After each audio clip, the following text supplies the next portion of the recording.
I really like Joan Duru's chances in this clash. I think the way that he's been surfing throughout this event, we've really seen him evolve, pick up that energy, and he's showing us the intent in his surfing. He sure is. Yeah, he's been locking in some big numbers of his own, the highest scoring surfer of the event, and he had this one during the break. Yes, Sebass just knows what the potential on these waves can offer him, and Joan Duru, frothy first section to work with, goes to that rail, so first big opening maneuver, a bit of a misstep there, gets caught up on that little rib. But yeah, Joan Duru wasting no time, staying busy in this heat. We've seen that rail work gather some big scores for him, so Joan able to mix it up. 3 hits of consequence for him, showing a lot of commitment on that last maneuver. Going to be interesting to see where that comes on the scale. Well, the nerves will come into play because we're getting towards the finals. As we see Sebastian Zietz locking in, grabbing that rail. You can see him using that body to stall for more time behind the curtain. Now out on a very frothy face. Banks a couple of turns and he'll get out of there. But I did love Joan Duru's commitment on that previous ride. People lose heats by failing to complete their rides. Let's have another look at the way that Sebastian Zietz just maximized his time in this barrel. The judges love it when you can get deep and completely disappear. So Sebass doing that momentarily and then going to this rail, commits to that last turn, but unfortunately going down. So I think if he completed that maneuver, he would have had a couple more points to work with. But Joan Duru, his rail work has been so impressive. So second maneuver, different to the first, and then that third, so much commitment coming down with that lip lining float. So even negotiating when he's coming down, looking at the coral beneath him, that inside section has been proved to be so tricky. This timing here with the lip, just so impressive. The way he stays so compact. I think the judges are going to lap that up and just throw some points at him. I had those couple that if I came out would have probably been like high 9s with, oh, come out. Oh, that's a sick one. But I'm stoked that at the end I finally made it out of a good one. You got to come down here with Kelly Slater after you took him down at Margaret River. It must have tuned you up a bit. Yeah, for sure. I learned so much from him. Sorry, let's hang on because Joan is about to get a 10. Wow, Joan Duru stalling now for the inside section. Covered a lot of distance for that ride. Congratulations there to Leonardo Fioravanti through to the quarterfinals. He's going to take on Michel Perez. But a big exchange taking place out here in heat 3 of round 5. Just technical takeoff under the lip, just maximizing his time in that barrel, comes out in that top section, so it has such a great read, and then straight into that absolute demolishing the lip there from Sebass. Wow, I think that is really going to register on the judges' scale. The time he spent in that barrel, I mean, hard to negotiate those kind of frothy ones that gets a little bit almondy, but does so well to come straight into that vertical approach. Sebass wants this, but then Joan Duru, watch this as he just picks up his speed. He's got such a great read. We've been talking about it all week, just the way that he's able to slot himself inside the barrel. That's the kind of time that he wants to spend undercover. He could have maybe maximized his time under there. I don't know, Ronnie, what do you think? I think it's so hard, but I love the way that he's just putting foot, pedal to the metal, negotiates on that foam ball, then slows down again. He wanted it so bad, but deciding to squeak out there. So just look at the way that he comes through that foam ball and then slows himself down again. That water angle, just beautiful vision of Cloudbreak. We love that vision.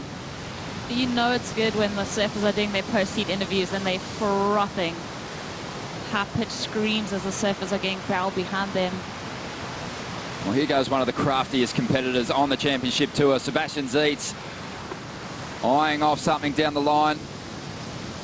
Stalling now, stopping on that tail, rides high for a moment, drops over the foam ball. This thing's starting to open up. Sebastian's still running through it.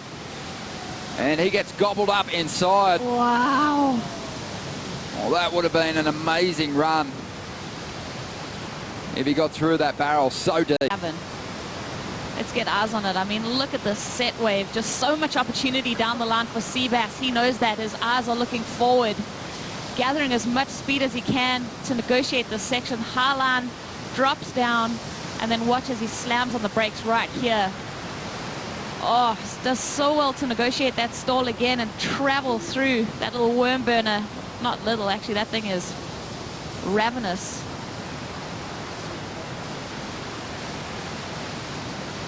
I love this angle.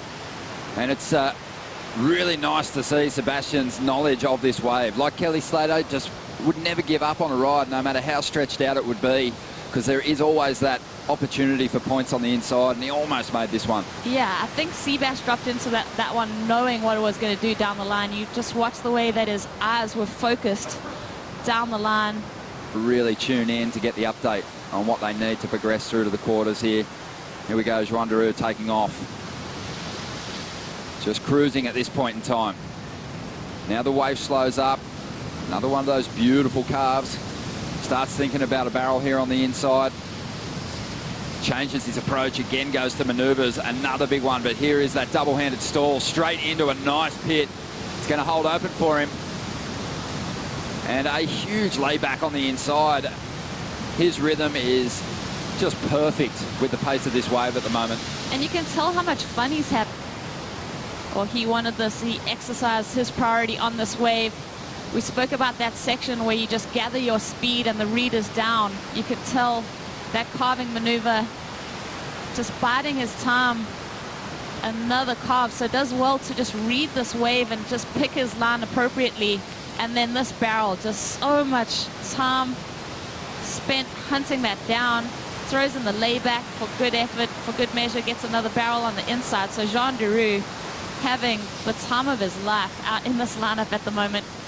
This is him speeding around that section. Just throws in that setup turn. Before he's even completed that maneuver, he's almost already thinking about the barrel. Look, he tries to slow down a few times, looking for the stall. Just wants to spend that time behind the curtain, finds it right there. Laps up some speed and then throws in this layback. So variety, the barrel, just all ticking the boxes.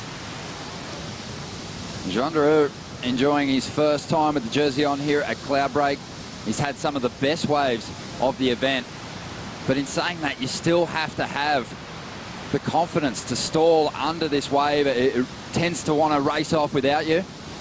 And he's positioned himself so well, and he's put another excellent score on the board. An 8.83. Barton Lynch, your thoughts on John's approach out there? And at the moment, our competitors are enjoying everything Cloudbreak has to offer. Sebastian Zietz up at the moment, looking to break combination. A sleepy start. He's going to try and make up for it now. Ducks under this lip. Does well to punch through the foam ball. Not a lot on offer here. So tries to bank hard in the pocket. Unsuccessful on that occasion. It's not going to help him. But as I said, still plenty of time. 13.5 minutes to go. It's the 27-year-old from Bayonne, France. Tucks into yet another barrel. Gets a high line exit. This thing's going to open up on the inside. Going to squeeze a turn in to get started. Beautiful carve.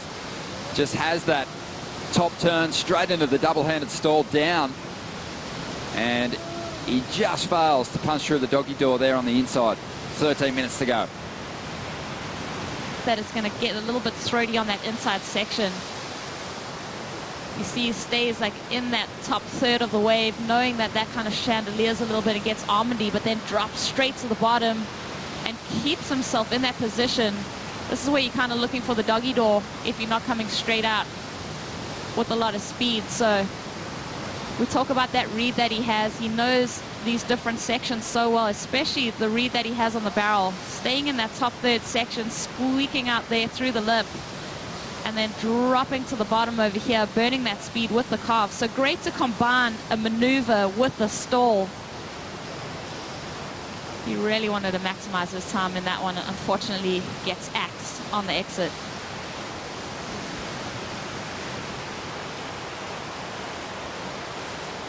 And then Sebass also wanting to maximize his time. We thought he was out of that one. Houdini's his way into our vision. Goes to the rail, goes down. Sebass in the combo, he's going to have to find something with a bit more wall to work with. Welcome back to the Outerknown Fiji Pro, and if you're just joining us, we're watching two replays of Joan Duru's. This is his 8.5, driving down the line, pulling it deep, pumping and driving deep in the barrel, now stalling, trying to maximise the time, straightens out, an 8.5 for that one. An amazing wave as we switch to the water angle now. Look at him pumping and driving deep, the wave chandeliering, and here's where he tries to stall, but has to pull out because that one closes out on the inside reef. Dangerous stuff right there, and this is the 8.83. Two amazing scoring rides from Joan Duru, pumping and waiting for this one as he gets a beautiful carving turn, trademark, and now he starts to stall, looking for that barrel, and into another beautiful turn. Joan Duru just really looking like he owns this place today. Deep, throaty pit, driving through it. Joan Duru feeling it today. Beautiful layback gouge into another barrel here. What a field day Joan Duru is having out there today. And here's another angle, the water angle of this one, as he waits, bides his time with that beautiful patented carve turn out of the top, looking for the tube. And now he just lays it over into this turn, waiting, knowing that the money is coming up. But here it is, parks it, gets that tube right, pumping, driving. Look at the intensity in his face, loving every minute of it as he goes through to the inside. What an amazing ride, what an amazing two-wave heat score for Joan Duru, guys. It is so shallow still. As Sebass is going to try and find the corner here, coming around it. Let's see if he's getting under the hood. And he does that, and he just gets taken out. That was an unfortunate one for Sebass, but this high tide moving in pushes these waves right over the shallowest part of the reef. You can see how despondent he is paddling back out. Let's get another look.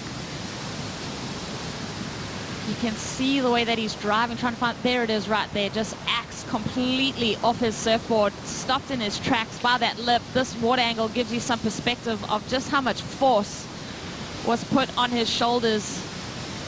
Might have to pay a visit to the Cairo when he gets back to the boat. That is a beatdown that you don't easily forget. Heat is coming to a close. And as we mentioned earlier, a win for Joan Duru sets up an unbelievable clash in quarterfinal number 3. He's going to be taking on Connor O'Leary. Two pretty similar approaches, two big boys fighting it out for a place in the semi-finals.